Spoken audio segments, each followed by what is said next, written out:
৩৯ September ২০২৫ সোমবার আফগানিস্তান সরকার হঠাৎ করেই দেশব্যাপী মোবাইল ও ইন্টারনেট পরিষেবা বন্ধ করে দিয়েছে।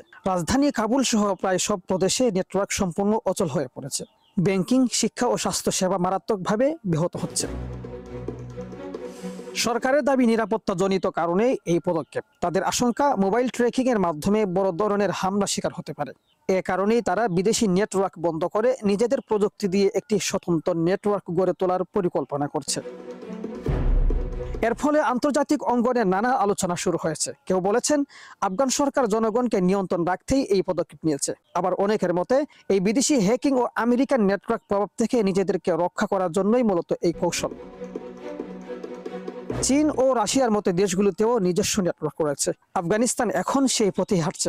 এদিকে সম্প্রতি সময়ে কিছু বই নিষিদ্ধের খবর নিয়ে বিভ্রান্তি ছড়িয়েছিল গণমাধ্যম। কিছু গণমাধ্যমে বলা হয় আফগানিস্তানে নারীদের বইকে নিষিদ্ধ করা হয়েছে। পরে জানা যায় বিষয়টি সম্পূর্ণ মিথ্যা।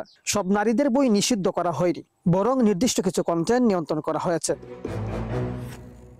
আফগানিস্তানের এই নেটওয়ার্ক বন্ধ নিয়ে মুসলিম বিশ্বে ব্যাপক আলোচনা তৈরি হয়েছে।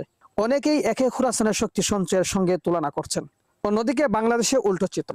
এখানে স্টারলিং স্যাটেলাইট ইন্টারনেট চালুর প্রস্তুতি চলছে। কালিয়াকৈরে প্রথম গ্র্যান্ড স্টেশন তৈরি করা হচ্ছে।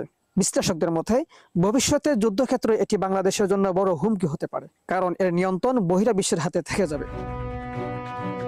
জাতিসংঘ ও আন্তর্জাতিক মানবাধিকার সংস্থাগুলো আফগানিস্তানকে দ্রুত ইন্টারনেট চালু করার আহ্বান জানিয়েছে।